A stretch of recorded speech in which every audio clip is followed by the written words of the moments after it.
Wondery Plus subscribers can listen to Morbid early and ad-free. Join Wondery Plus in the Wondery app or on Apple Podcasts. You're listening to a Morbid Network podcast. Redacted, Declassified Mysteries is a new podcast hosted by me, Luke LaManna. Each week, I dive into the hidden truths behind the world's most powerful institutions, from covert government experiments to bizarre assassination attempts. Follow Redacted on the Wondery app or wherever you get your podcasts. Hey, weirdos. I happen to be Ash. And I just happen to be Elena. And this just happens to be Morbs. It is. It's morbid.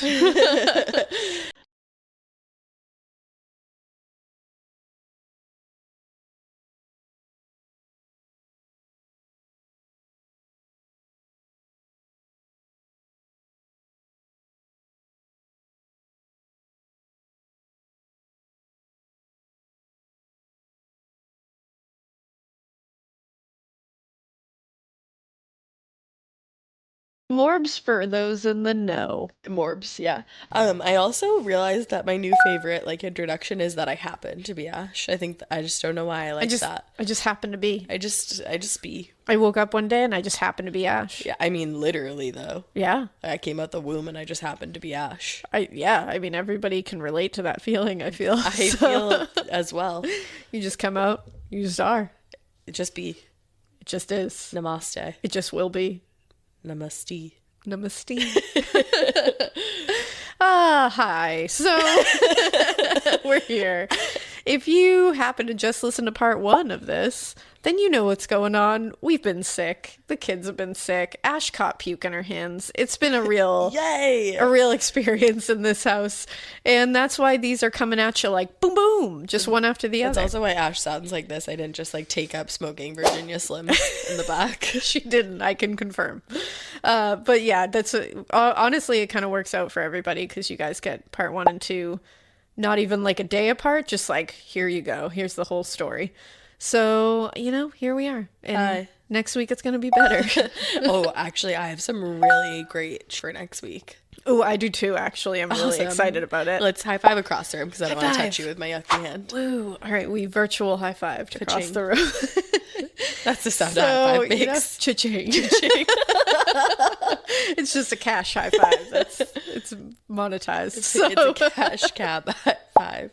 Oh, that's a good show. I love that show. I forget that guy's name, but I love him. That guy.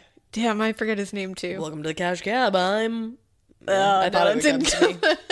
I know at least someone's listening right now being like, his name is blah. His name is definitely Ned, except Isn't not that Ned. The most annoying thing, everybody, before we jump into this? I promise I'm not going to go too far into this, but I do it all the time listening to podcasts. I'll be like, it's this, when someone's pondering it on air. Yeah. And I'm always and 9 times out of 10, people don't Google it while you're listening.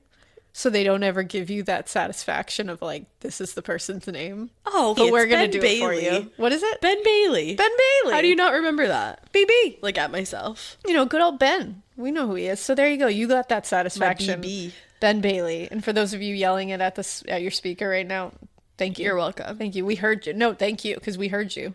Oh, yeah. We heard you and we appreciate it. I'm just in a constant state of you're welcome. You are. I'm going to make that my Twitter bio. A constant state of you're welcome.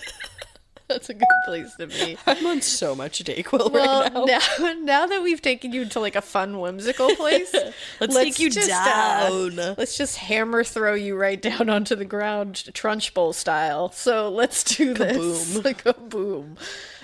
Darrell Keith Rich is a real, and we haven't even gotten to the worst of it. Yeah. And it's been really bad so far. So it's going to get worse. I just want to warn you, there's more rape, there's more assault, there's more murder, and there's one murder that is his last murder that will haunt me forever. Is it one of those Ted Bundy things where his last murder, he was just out of control? It kind of, yeah. And it's just the brutality in that one is true. And his victim, I think, is what really will get you. So last we talked to you guys, you all, hello. Thank you for gathering again. You're welcome. We told you the story. You're welcome. We told you the story of the murder of Patricia Ann Pam Moore. Mm-hmm. We also told you about the murder of Annette Edwards, both horrific. He beat both of them to death after raping them. And Pam Moore was 17 years old, and she was left in the Igo dump and just covered in trash. That's so terrible. Yeah. Now, that was on August 4th, 1978. 4 days later, he was ready to kill again. He doesn't have like any cooling off period like whatsoever. None. He's rage. Like, Yeah. he's just rampaging through. He's like a Richard Ramirez kind of thing where he just goes. Like, there's no end in sight, and it's just, we're going to go. Except he Right. actually has like a victim profile, I guess. Right. So August 8th, 1978, he drove 60 miles away. Wow. Because again, he doesn't like this imaginary heat on him that he feels is happening. Because if you listen to part 1, he has this weird thing where he likes to tell people that the police are questioning him when they are not, they don't even know who he is. Right. Like, they have no idea who he exists. Nothing. That's really weird. But he decided, I can't keep doing these things in the same spots. I'm going to drive 60 miles away to Chico. So he met a woman named Linda Diane Slavic. She was 26 years old. She was from Oroville. She was married to Paul Slavic, and they had a 9-year-old son. No. She worked for Butte County Welfare Department and was described as loyal, kind, fun to be around. She was beautiful. Her husband said she was an amazing wife and mother. Oh. Like, just all around a great person. 9-year-old. A 9-year-old son. Like, yeah. She went to Madison Beer Garden, and yes, it's beer. Or, excuse me, bear. I said it backwards. My mind immediately says beer. Yeah. And that's why I was like, yes, it's Bear Garden, which I thought I kept reading it wrong. I had to look it up like 3 times. It's Madison Bear Garden with her friend Sarah. It's just like this local pub that like college students hung out at. It was like a cool place to go. So Sarah ended up leaving for a bit. And by the way, this was like Linda's like night out. Like, she was like, I'm going out. And Paul was like, have so much fun. Right. Like, this was just, she didn't do this often. She was just like, I'm going to go out and have fun. So Sarah, her friend, ended up leaving a bit with some 2 dudes that she knew, I guess. And she ended up coming back. And when she came back, I think like 45 minutes later, Linda was gone. okay. She immediately was like, that doesn't make sense. And patrons at the bar said they saw her with a man with dark hair and a dark beard, who would later be identified as Darrell Rich.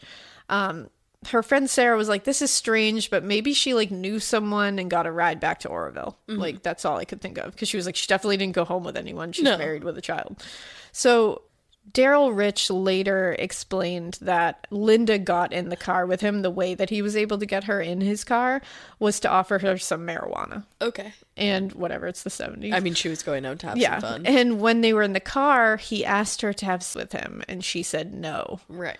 And the way he said it was he asked her to make love to him. Okay. And she was like, no, thank you. Right. And he went ballistic because he can't handle rejection. So he punched her in the head as hard as he could and drove away with her in the car. Oh, no. He drove her to where he lived in Cottonwood, which was an hour away. So drove her unconscious an hour away. The last story he told was that, because he did tell a couple of like little changes in his stories. The last one he told was that he took her to his house and he raped her. Oh, my God. Now, after that, he said he put her back in the car and drove her naked to the Igo dump again and threw her on a pile of trash and raped her violently there. And after doing this, he dragged her to where Pam Moore's body was and forced her to look at it. Oh, my God. Now, Pam Moore had been in the dump for 4 days, decomposing under trash. In a dump, too. Like, In the dump for 4 days. And this was a time where they were having a record heat wave in the area. my God. With temps over 100 degrees for like days at a time. As soon as she saw this, she obviously freaked out, started sobbing and begging him, please don't kill me. And he said this later himself. And when he said it, he mocked her voice. are you kidding me? Now, once he got his pleasure out of showing her his latest victim, he pulled out a gun and shot her in the neck. Oh. She didn't die and screamed, grabbing her neck. And when he screamed, he leveled the gun in front of her face and shot her in the mouth as she screamed. Oh, my God. She was dead immediately. It severed her spinal cord. He buried her in a little bit of trash right next to Pam. What? Like, not right next to her. I think it was like a few feet away. Right. Now, her husband woke up the next morning, Paul, and was immediately panicking because she would never not come home. No. And he immediately called his mother, or her mother, his mother-in-law, Twyla, and they informed police. And Sarah said she thought she had got a ride home, so she just never checked on that, which I was like, ugh, don't, Yeah. this is, we say it all the time, like, she didn't do anything The wrong, 70s but were it's like such a now, time. just make sure you check. Right. That's all. Right. In a quiet suburb, a community is shattered by the death of a beloved wife and mother. But this tragic loss of life quickly turns into something even darker. Her husband had tried to hire a hitman on the dark web to kill her. And she wasn't the only target. Because buried in the depths of the internet is the kill list, a cache of chilling documents containing names, photos, addresses, and specific instructions for people's murders. This podcast is the true story of how I ended up in a race against time to warn those whose lives were in danger. And it turns out convincing a total stranger someone wants them dead is not easy. Follow Kill List on the Wondery app or wherever you get your podcasts. You can listen to Kill List and more Exhibit C true crime shows like Morbid early and ad-free right now by joining Wondery Plus. Check out Exhibit C in the Wondery app for all your true crime listening. Paul said that they were very happy and she was a very loving and devoted mother who would have never left her child. The fact that she was a mom breaks my heart. Yeah, and he was like, she never would have left him. Like, she never would have left me, but she definitely never would have left him. Right. So now that Darlene has left Darrell, he is still seeing this Lori girl, by the way. Like, he's The free of 15-year-old. Darlene and free to do what he wants, but he's still seeing this 15-year-old. I wonder, do you think she knew his age? Yeah, she did. Okay. And he starts to make weird comments to Lori that are like offhanded, but about women in general and about women around town and how they dress, how they're like inviting trouble. Oh, yeah, you know how we're all just like walking around asking for it. Yeah, they're just asking for it. And he was like commenting on the recent like media reports of these rapes. And he was like, well, like, what do they expect? Oh my God, literally go for yourself. He was also telling two friends around this time that it was easy to rape a girl if you wanted to. Why is that information that you would tell anyone? And he was annoyed because he said women around there dressed in ways to intentionally tease with dudes. And he said, what you do is you just grab them by the hair and you make sure to throw them onto the floorboard of your car or put their head in your lap so that they can't see where you're going when you bring them somewhere. And he said, peel out from wherever you are because it will force the door to close by itself. Okay. And he's telling friends this and they're like, calling someone? yeah, help? I don't need to do that. I Like, don't need that information. You don't need to tell, like, I'm not planning to do that. So like, No. that's nice for you. I Thanks, don't know. but no thanks. But no one's calling anybody. Everybody's just like, that's weird. Yeah. That's weird, Darrell. Like, Can't say I've ever had a friend that offered up that information. No. Now, this is the last murder, and It's I want to bleak. just give a trigger warning. This involves a child, and it is not. This is like pretty bad. I'm going to go over it as Likely. well as I can without being too graphic because there's just no reason to.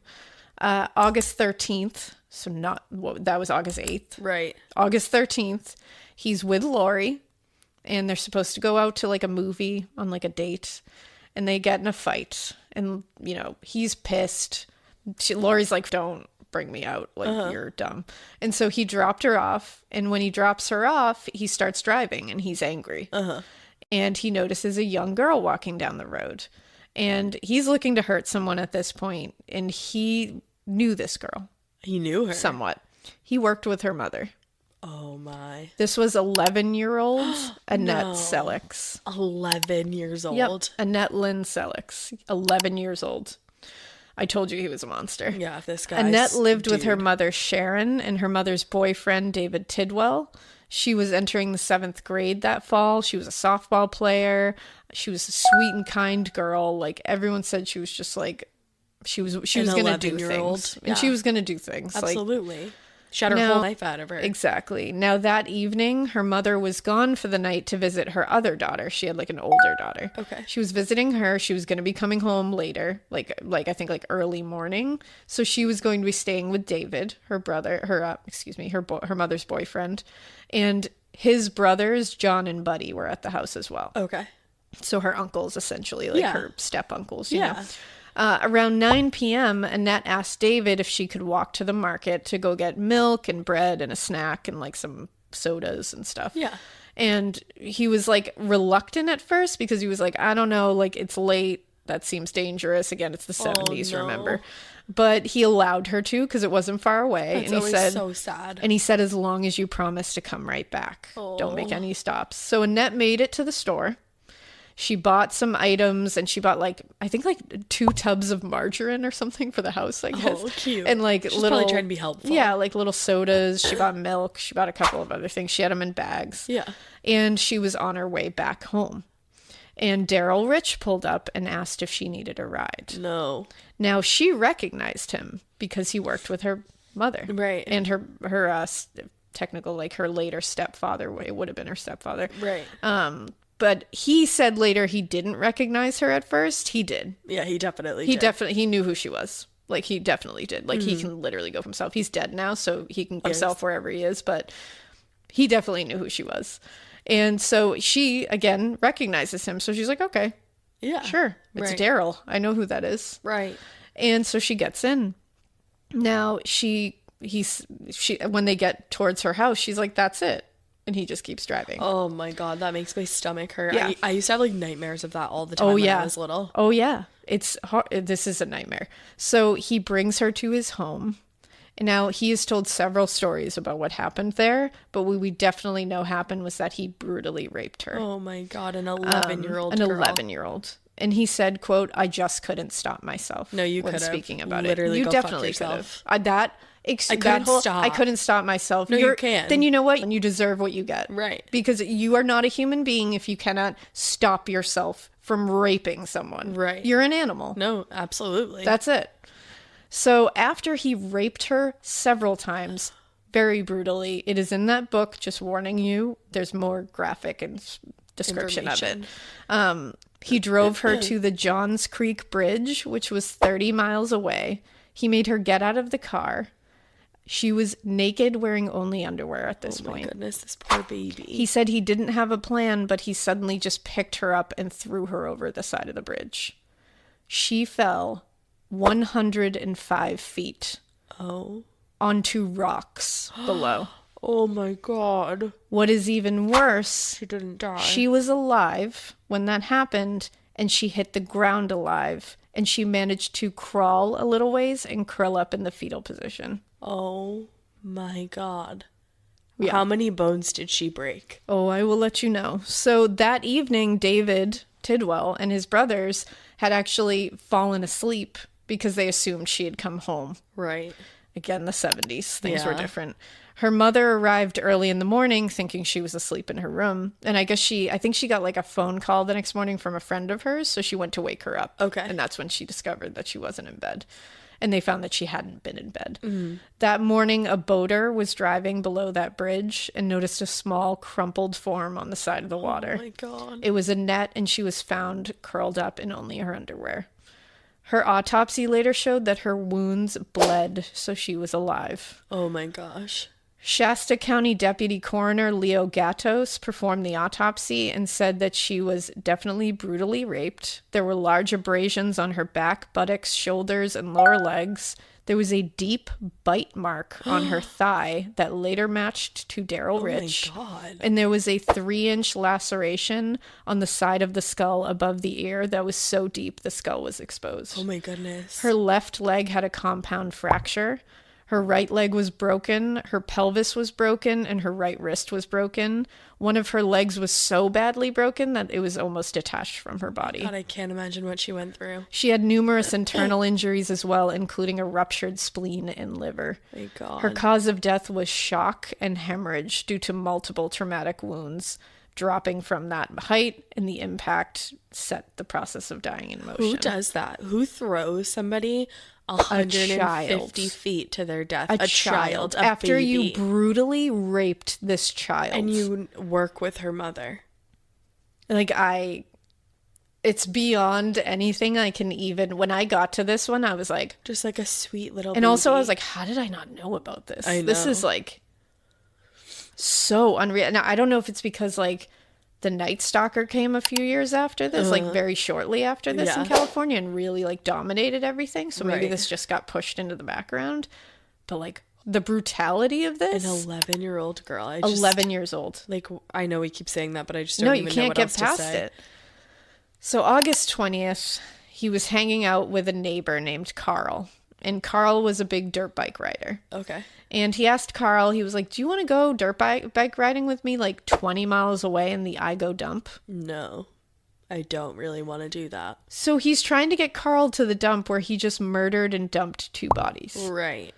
Carl was like, nah. So Darrell himself, according to Carl, said that he went himself. Carl was like, so he was like, okay, I'm gonna go by myself. And he was like, okay. He's like, why are you going to the dump by yourself? Well, and he's like, that's weird, but like, okay. Right. And he said he came back a little while later, not too long after, and he was upset. And he told Carl that he found a dead body at the Igo dump. Oh my God. But he said he didn't want to be the one to report it to police. So he brought Carl Carl was like, what are you talking about? So he brought Carl with him to the dump and showed him the body of Linda Slavik. Oh my. Now, according to court documents, quote, there were no tire marks where defendant claimed to have driven. And defendant could not have traveled the distance from his friend's house to the Igo dump and back in the time that he was gone. Right. But Carl was horrified, rightly, and they got police out there, and Darrell was there the whole time while they're discovering this body that he has placed there. Do you think that at this point he wanted to get caught? Kind of. Like, do you think he was bringing Carl there to be like, I did this? I think like, so. I wonder. Yeah. Why else would he do that? The police, while they were there, they spotted Pam Moore's body not far away. And they also found teeth scattered everywhere in the victim's clothing near the body. The Reading Record Searchlight newspaper, they reported on it, and they said, quote, 2 bodies found in rural area. And it said the first body was discovered by a motorcyclist riding on a dirt road near Gas Point Road dump about 18 miles northwest of here. The cyclist, Darrell Rich, rode back to Cottonwood and summoned a friend who contacted sheriff's deputies. Something like Meanwhile, that. they had no idea that they were reporting on the actual murderer finding insane. The bodies. Now, Linda Slavik was identified pretty quickly because she was wearing her glasses, which were able to be identified as hers. And other items around her, and also her dental records. Her autopsy showed a gunshot wound to the front of the neck. The second shot had severed her spinal cord and killed her instantly. The cause of death was the killing shot, the open mouth shot. The shot went through the mouth when it opened, struck the first and second cervical, and was deflected into the cranial vault. So she died of shock and hemorrhage. Oh, God. Now, Pam Moore's autopsy, which, by the way, she was just called victim number 2 for a little while because she was not identified. It showed that she had several broken and fractured teeth from a brutal beating to the face and head. Her hyoid bone was broken as well.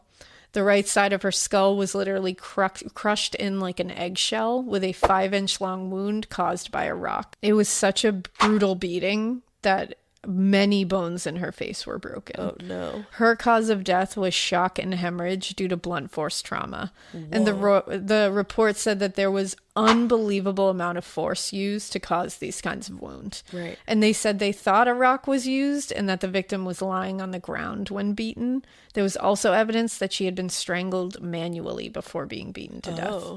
Yeah, so he like tortured her. Yeah, I mean, absolutely. It's unreal. So August 22nd, Darrell was questioned at home by Detective Frank Brewer. He was only questioned because he worked with Susan Sellex for years, Annette Sellex's mom. He wasn't a person of interest. They were literally just getting information from people who knew Annette's mother. Right. That's all they were doing. They were just trying to see like if they knew he was not a person of interest.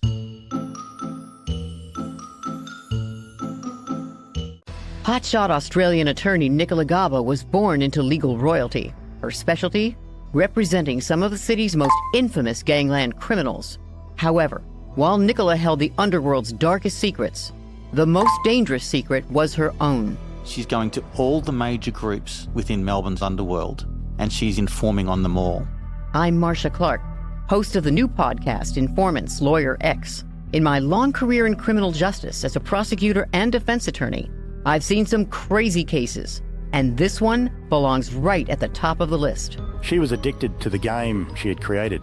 She just didn't know how to stop. Now, through dramatic interviews and access, I'll reveal the truth behind one of the world's most shocking legal scandals. Listen to Informant's Lawyer X exclusively on Wondery Plus. Join Wondery Plus in the Wondery app, Apple Podcasts, or Spotify. And listen to more Exhibit C true crime shows early and ad-free right now.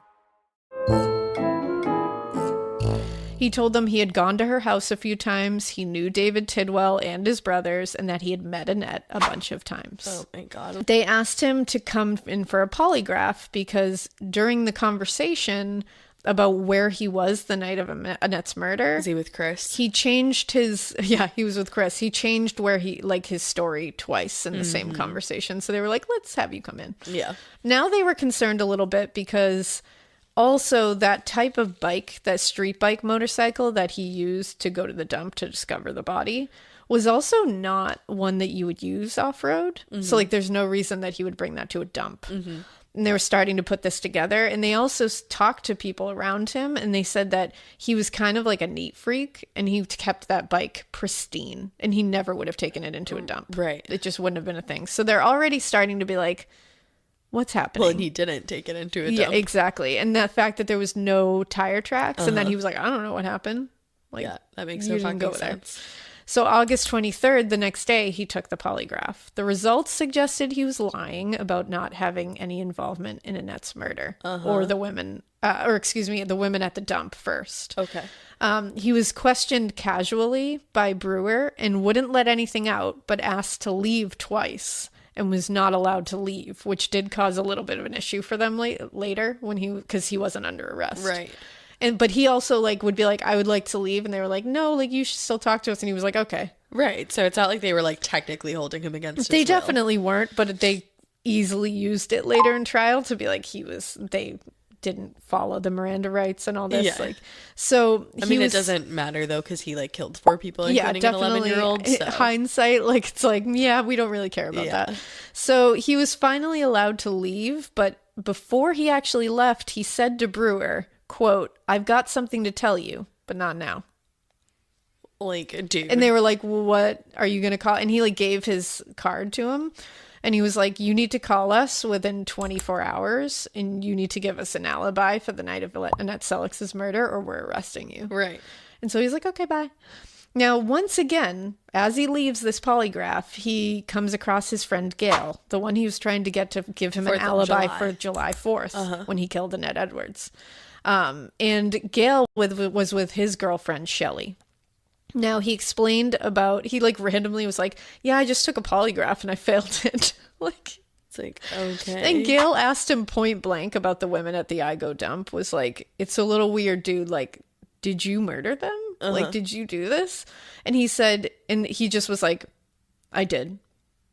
Oh. And Gail was like, what? And he was like, quote, I did it for $7,000 and the Hells Angels paid me. Dude. And he said about Linda Slavic, she had snitched on some guys in their group about something to do with drugs, and they had gotten put in jail and they wanted her snuffed. So they said they would pay me $7,000 to do it. I did it kind of to be a hero. I met the girl at a bar in Chico, the Madison Bear Garden. I'd been following her for a couple of days. I danced with her and asked her if she wanted to go outside and smoke a joint just to get her outside. After I got her outside, I took my car to Cottonwood. What the actual? No, I feel like that didn't happen. literally none of that is true. No. He told everything, including, like I said, using a higher pitched voice to mimic her while he said she laid on the ground and pleaded, please don't do it. Please don't kill me. God. And then he said he threw the gun that he used in the river. Now, Gail asked about the second body, and his answer was she was in the wrong place at the wrong time. Now, Shelley, the girlfriend, said he was not remorseful while talking about this. Clearly and then not. said, quote, once you've killed, you can always kill again. It just doesn't bother me.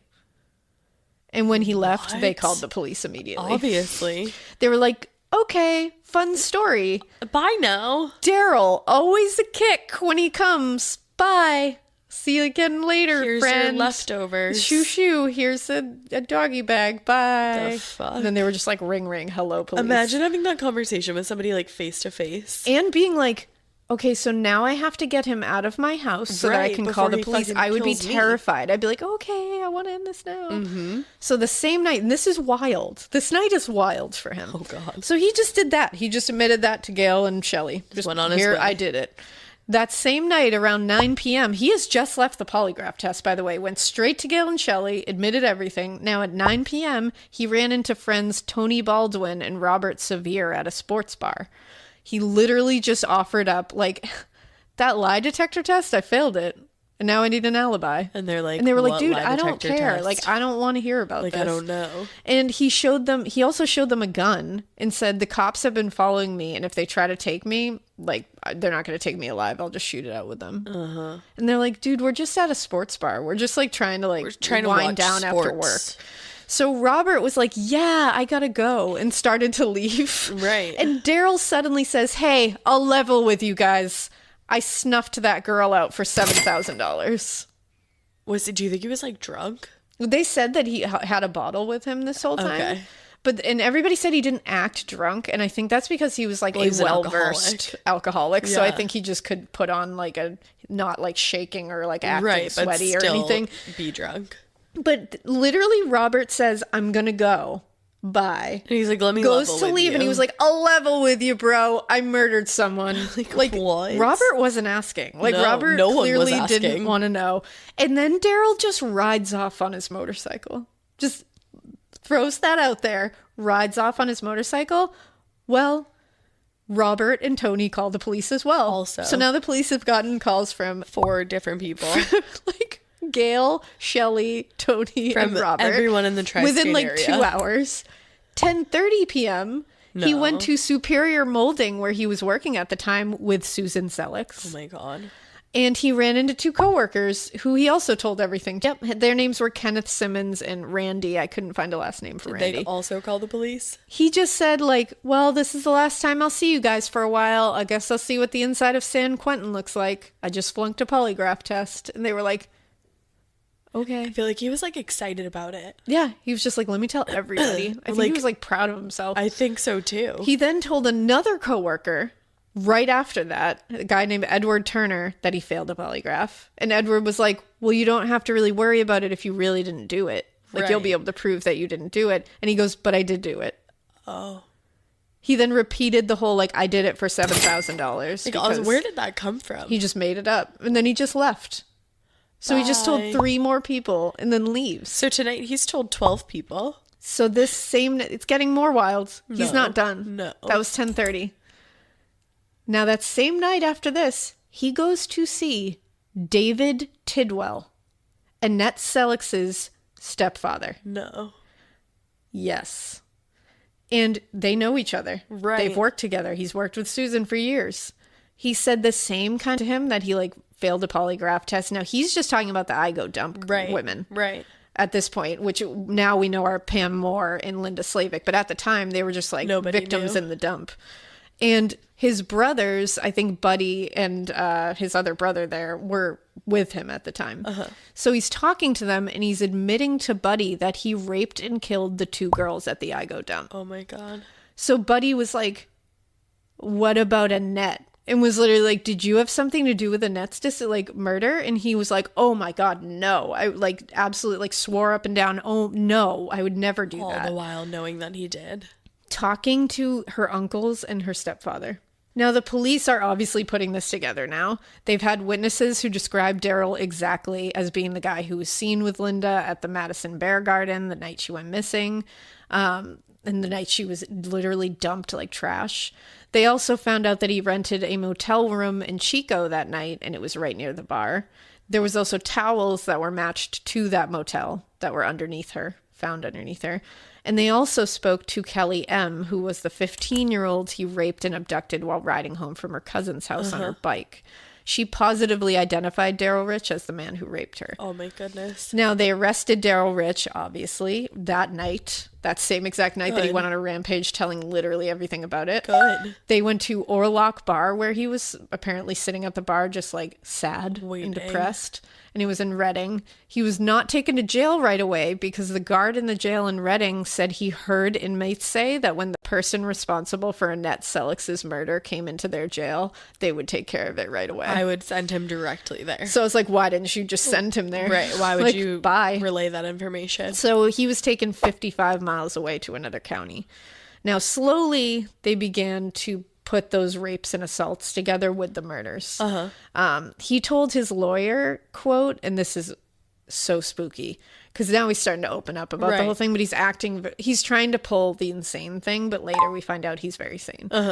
He told his lawyer, quote, I woke up in the middle of the night and had a nightmare and felt that there was a girl standing next to my bed. It scared me so much I got up and turned on the lights in the house and slept on the couch. I should have stopped what I did a long time ago. It was no great detective work that caught me. I was going to turn myself in anyway. No, you weren't. And it's like, no, you're the worst. That was like his way of turning himself in, I think. Yeah, absolutely. It was like the coward's way. Right. It was only now at this point, around August 24th, that they were finally able to identify Pam Moore as the second body in the Igo dump. They used the far northern California forensic dental team and used dental records to do it. They still hadn't fully connected him to Annette yet. Annette Selix. Right, probably because she's so young and like doesn't match his victim profile. Now, they had an inkling that he could have been the guy because they know that he's capable. Of course. But they just couldn't pin it on him yet. So during one or two searches of his home during this time, they found the items that Annette had bought at the market that night. Oh my goodness. So this was huge, but like not huge because items. like he could have just bought those items, like technically, you know, like Right. Within the grand scheme of things, you're like, yeah, he definitely did it. But Of course. that's circumstantial to anybody else. That Now, wouldn't hold up in court. this is nuts. So they put Darrell in that live lineup, and they had Kelly M come in. She was the one who identified him as the one who raped her. And they wanted to have this in person instead of a photo because they wanted to make sure they had the guy. So they had her come in for a live photo, not a photo lineup, a live lineup. Sure. And they had the men in the lineup say the words, because you know how they have them say things sometimes. They had them all say, you have nice tits and keep your head down. They had them say that to a 15-year-old girl who has been dealing with the trauma of being raped. Well, she's behind two-way glass. Like, they just say it. But they're like making her relive they that. have to. That's fucked. And it's like it's wicked. Could they have fucked. picked, like, could they have just said, like, the one thing? I think it's because she in her report said these are two things that I remember him saying to me. Yeah. So if those are the things that are going to trigger but the memory, like, and as soon as they let's got to Darrell re-traumatize Rich, and her. as soon as he said it, she screamed, "Oh my God, it's him!" And literally was like, "It's him." It's like getting traumatized all over So again. they were like, "Yeah, well, that's a positive identification." So once back in jail, he asked to speak to Lieutenant. I think his name is like Off, Eoff, Eoff. Yoff. Yoff. I don't know. I'll go with Eoff. It's probably wrong and someone will yell at me. I won't see it though. So once back in jail, he asked to speak. I don't look when people yell at me anymore. So Oh my God, sorry, I can't laugh without I know, I'm coughing. sorry. No, that was I won't funny. make you laugh anymore. Oh, That was so funny though. Lol. So once back in jail, he asked to speak to Lieutenant Eoff, who was working the case. His lawyers were pissed, did not want him doing this. Were like, don't do that. Just shut Right. up. Like, what are you doing? But he was like, no, I want to talk to him. fine. He insisted on it. So once they were together, he said he had killed and molested Annette Selix. Oy. He said he didn't know he was gonna do it when he picked her up. He didn't remember throwing her off the bridge, you which did. is like just You do remember it. admit it. Like, Right. just admit it fully. Like, so he said he didn't remember it. Then he said, quote, I made a list for the ones I've done. I haven't done ones that aren't on this list. Do you want to see the list? Yeah. So then they were like, yes, please. And he gave them the list, and the 4 murder victims, Annette Selix, Pam Moore, Linda Slavic, and Annette Edwards, were on that list. They all had small crosses drawn next to them. What? Yep. Then there were the many surviving victims of his brutal rapes and assaults, their names, And with no no crosses. crosses, So to indicate that they were alive.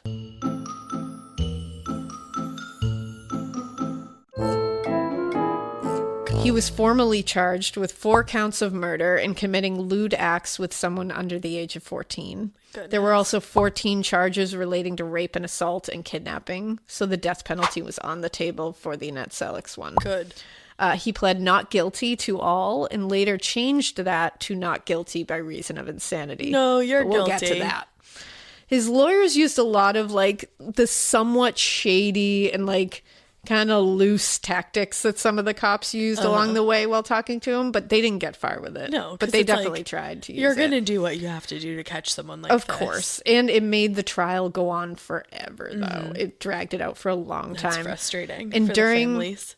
Exactly. And during this time, they exhumed Annette Selix's body as well because they my. took castings of the bite mark. Oh, And God. they did the Ted Bundy thing where Right. they had casts done of his teeth and they Right. matched it and they were a match. And he would later say, I don't remember biting anyone, but I guess I might have. No, you do. You don't remember sick fuck. biting an 11-year-old girl while you were raping her, you piece of absolute garbage? That's just disgusting. Like, oh, I hate this dude. He did attempt to hang himself in jail, but he didn't succeed. And left a note saying, Mom, Darlene, Rich, Russell Schwartz, Ben Lambert, whoever, those are his lawyers. To God, Mom, I love you. I hope that you'll be able to understand why I did this. Darlene, I love you more than anything in this world. You deserve someone a lot better than I. Mr. Schwartz, his lawyer, thanks. Ben, I didn't kill anyone that I hadn't said that I did. I'm telling you the truth. Whoever, I hate myself. God, help me. That's so theatrical. Like, I can't. It was presented in court as Yeah. like, look, he admitted it again. Right. He was going to admit it even when he killed himself. To determine whether he was sane when he committed the crimes, he was obviously given a lot of psychological exams and therapy in prison. Dr. Alfred French was the lead psychiatrist at one point, and he gave Darrell a Rorschach test, which is the ink blot test that you see in like movies and stuff. And when he looked at this like blotch of ink, he said, quote, "It looks like somebody took a knife and cut into somebody's layers of skin." Yeah. Which I that's- feel like to a psychiatrist is like scribble. Like Yeah. immediately he's like, okay, like, all right. that's not a really good way to No. prove that you're No. okay. That you're like sane and Yeah. knew right from wrong. So Dr. French concluded at the end of this whole thing, at the end of his time with Darrell, he said, quote, "In my opinion, Darrell Rich is simply an immature, impulsive individual, and that his chronological age really has not much to do with the matter, aside from his physical strength. He has an unsolicited, aggressive reaction of childhood and or adolescence. I find no evidence of psychosis in my clinical interviews with Mr. Rich." And then he said, "This young man, with his chaotic life history, has moved to the extremes of rape and murder with a fairly straightforward logical progression." Yeah. So he was like, he's sane and he knows exactly what he's Just doing. an immature- He's just immature using his sack of childhood shit. trauma. That's all. Now, when he took the stand later, this doctor, he said Darrell had an explosive personality as well. And he said, quote, "A person with an explosive personality is one that blows his top or loses his cool from time to time. They are cautious and often selfish, who typically would not form real close bonds with other people." Yeah. Which is right on the money.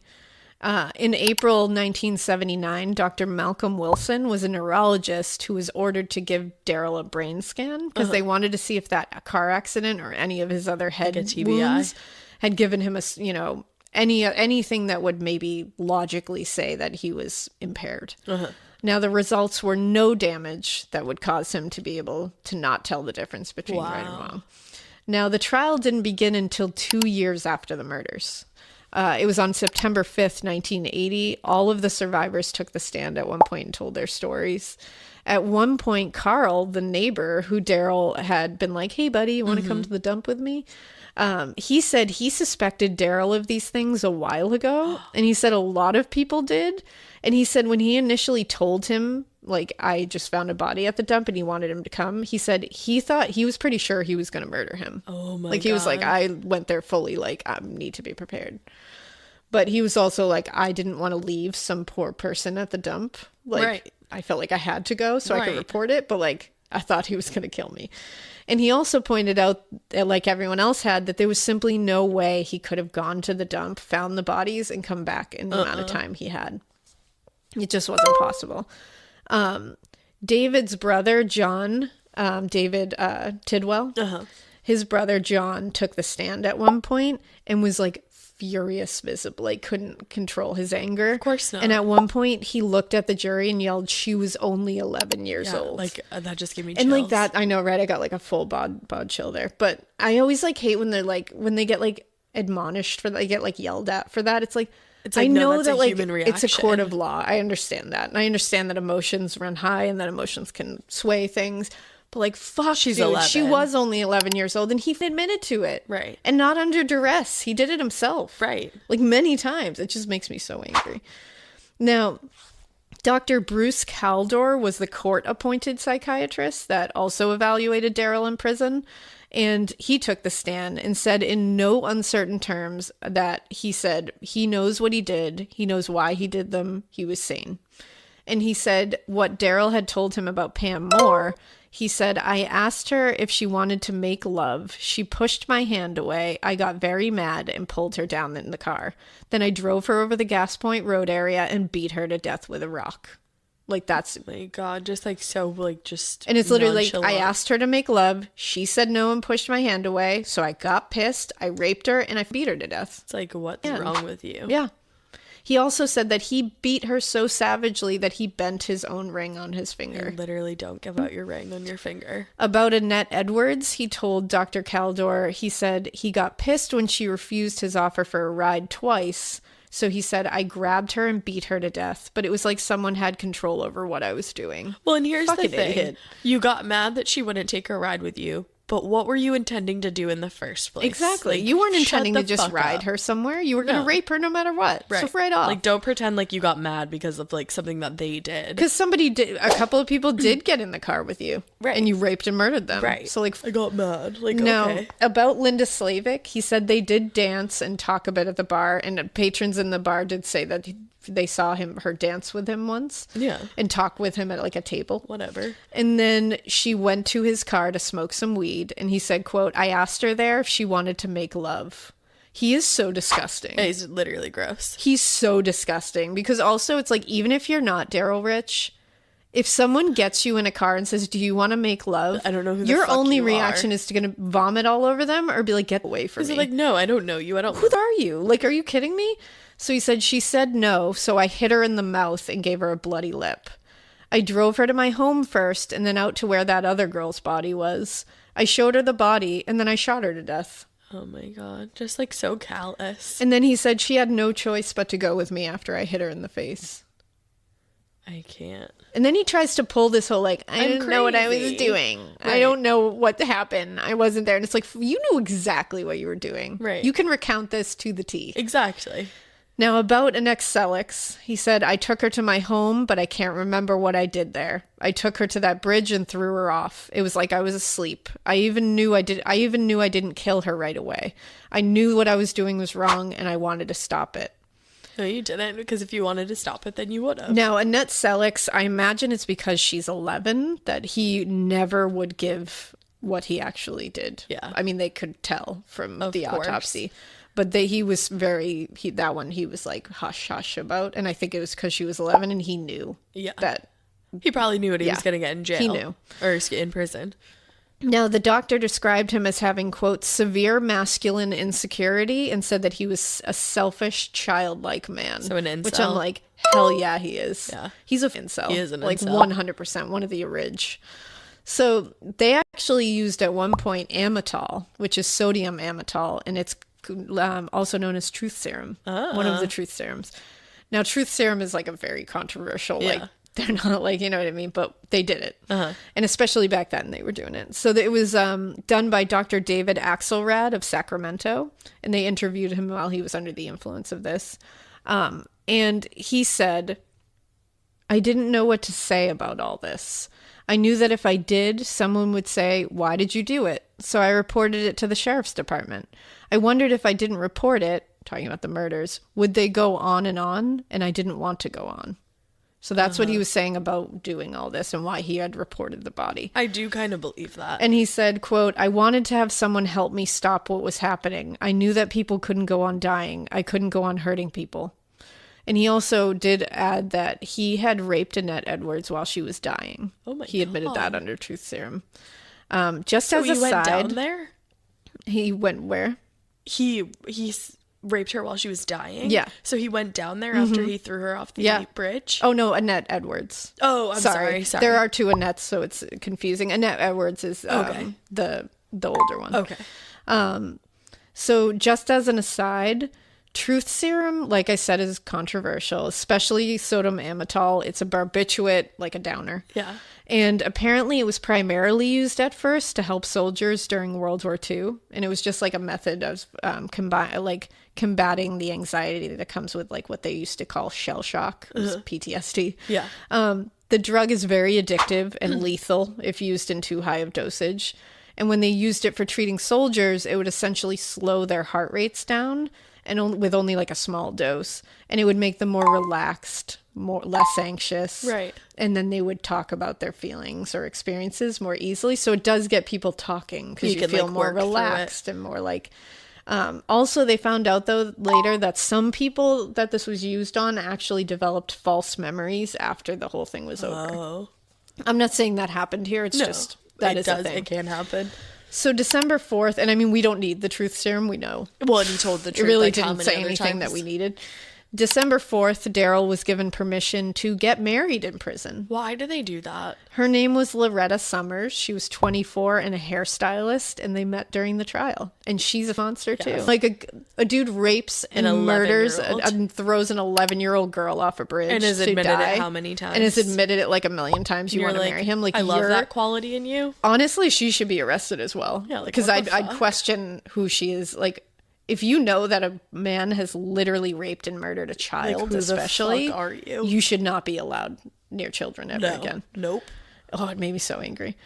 December 5th, they had closing arguments, and the prosecution said, Darrell Rich is a predator who systematically hunted for victims. He was a marauder who went out and sought people. He pre-planned everything and went out and hunted these women and girls. Darrell Rich is an egocentric, self-centered individual who never grew up. He preys on others and always gets things his own way. He has absolutely no care for people's feelings, and I think that has been borne out again and again at trial. The defense psychologists and psychiatrists patronized him and believed everything he told them. He held up a picture of Annette Sellex after this. And like, I think she was in like a softball uniform, like a really cute picture of her. And he said, quote, "When I see this picture, I almost want to bawl. I have a daughter who is 1 year older than that. And I look at this smile and in my mind, that is life itself. This girl had a right to go to high school, to senior prom, to have children, raise children, and even have grandchildren and live a full life." Yeah. I love when they like hit like that because you're like, yeah. Yeah. The defense concentrated, basically, all they had to say was like, he has personality disorders. It's like, that's and they were like, not yeah, an excuse to murder someone. That doesn't mean he's insane, so good try. And they also were like, well, you know, personality disorders can make you do bad things. And it's like rape and murder people as a child? No? Okay. So the jury was like, no. So the jury said they came back, they said they believed he was sane at the times of the murders and the assaults, and they found Darrell guilty of a lot of things for the survivors, including assault with great bodily injury, forced oral copulation, kidnapping, forcible rape, rape with the threat of great and immediate bodily harm, and forcible sodomy. Wow. He was also found guilty for the dead victims. He was found guilty of first-degree murder for Annette Edwards, guilty of second-degree murder for Pam Moore, guilty of first-degree murder for Linda Slavic, and guilty for Annette Sellex for first-degree murder. And there was a special circumstance on her murder, which was willful, deliberate, and premeditated, and committed during the commission of a lewd act upon a child under the age of 14. Oh my God. The last conviction was the death penalty one. It brought death penalty onto the table. Now, apparently, Loretta Summers, his wife-to-be there, was in the courtroom where the victims' families are, by the way. Like being disrespectful and as when fuck. this was read out, she wrote, "Oh my God, they did it." Of course they did. I'm He's a not fucking kidding murderer. you. I would have murdered her in Backhanded that her. courtroom. 100%. If I was Susan's, Annette's mother. Yeah, no, like what? If I was any of these people's family members. Yeah. That's unreal. Like, are you kidding me, Loretta? She has Get it something together wrong with her, clearly. Get it together. Ugh. So go for yourself, Loretta. The judge said, quote, "To even the most hardened eye, the crimes were almost unimaginably brutal. Savage attacks on defenseless young women, all savaged." The jury first was deadlocked on a decision of whether to impose the death penalty or not, but they reconvened and they voted to send him to death for the murders of Annette Selix and Linda Slavik, and they voted for life in prison without the possibility of parole for the murders of Annette Edwards and Pam Moore. Good. He was sent to San Quentin prison, so he was correct. And of course, he had appeals that were all denied. And in March 2000, he had his last clemency hearing. Linda Slavik's father, Wally, was there. He said, quote, "To me, the only person that can give forgiveness is the primary party or God. And Linda's not here to give forgiveness." Boom. Sharon, Annette Selix's mother, and her stepfather, David, and Sharon's sister, Linda, were there. So Annette's aunt. Burton, Pam Moore's brother, was there. He was only 7 when she was killed. And several other of the rape survivors were there. Burton, Pam Moore's brother, said, quote, "The punishment is far too late and far too lenient. I think they should take him to that dump and use a rock." I agree. And I can't blame him. Linda, Annette's aunt, spoke because Susan literally couldn't. No, she was like, how do you I go still on? can't talk about this. And she said, this broke my heart. She said, quote, "My sister sees her baby being abducted, sodomized, raped, and tortured until she was thrown from a bridge while still alive. We've been unjustly sentenced to 22 years of hell. Please, please put all of us out of our much prolonged misery." Yeah. Ooh. David Tidwell, her stepfather, said, quote, "We're wasting time. Just kill him. He better pray there's not a life after death. If there is, he better hide." I love it. I can't imagine the anger they have. I can't No. imagine. One of the survivors said that she still hadn't been able to fully reconcile what had happened to her, and she said it was affecting her marriage now. Of and she said, course. quote, "We are never alone. Darrell Rich is always there between us." Oh my Which, God. like, That's terrible. my whole body just like, whoa. It's because it must be. There's no intimate moment Like, ever what's again. been taken from you? And I get it that he's still around, so you just feel like he's there. Mm-hmm. His execution after that last clemency hearing was set to go forward. They Good. didn't want to hear anything about him. But then they found out his plans for after death. What? He wanted to be buried next to his mother, a grave that would be 100 feet away from the grave of Annette Selix. Are you kidding me? So luckily, after a lot of uproar and people literally trying to get legislation put into place at this time, preventing murderers from being buried next to their victims, Darrell said that he would be buried in a different cemetery, and his mother was exhumed and moved to that location as well. I feel like she wouldn't even want to be next to him anyway. No, probably not. March 14th, 2000, execution day. Good. He was put to death by lethal injection. He was 45 years old, and the last thing he said was, "Peace." Are you kidding me? Mm-hmm. He said peace. He said peace. After destroying how many people's worlds? He said peace. Yep. Awesome. Literally, I hope he... He is one of the worst. One of the worst, in my opinion. To say peace after you did what you did to how many, like, little girls and women to exit the world and say 15-year-olds, peace. 14-year-olds, 17-year-olds, women, an 11-year-old, mothers, wives, daughters, friends, Sisters. co-workers. I hope if there's an afterlife, I hope he's having I hope he's hiding. I hope he's having a time. Yeah. So Wow.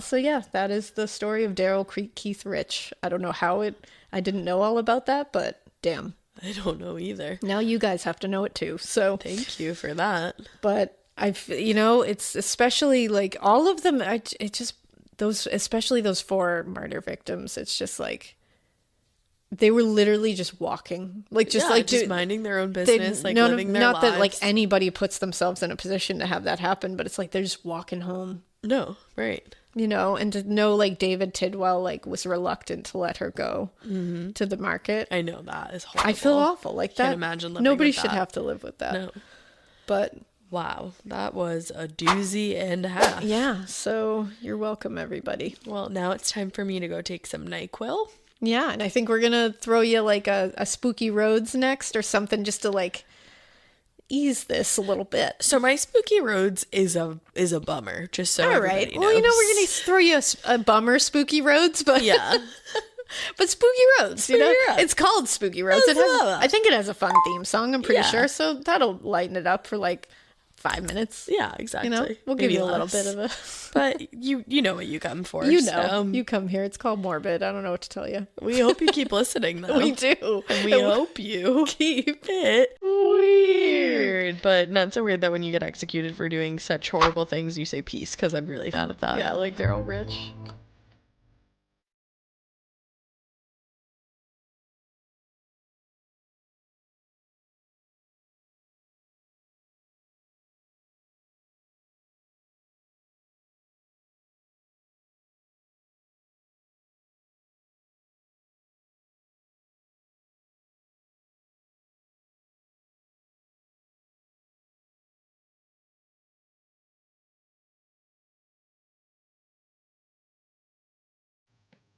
If you like Morbid, you can listen early and ad-free right now by joining Wondery Plus in the Wondery app or on Apple Podcasts. Prime members can listen ad-free on Amazon Music. Before you go, tell us about yourself by filling out a short survey at Wondery.com/survey.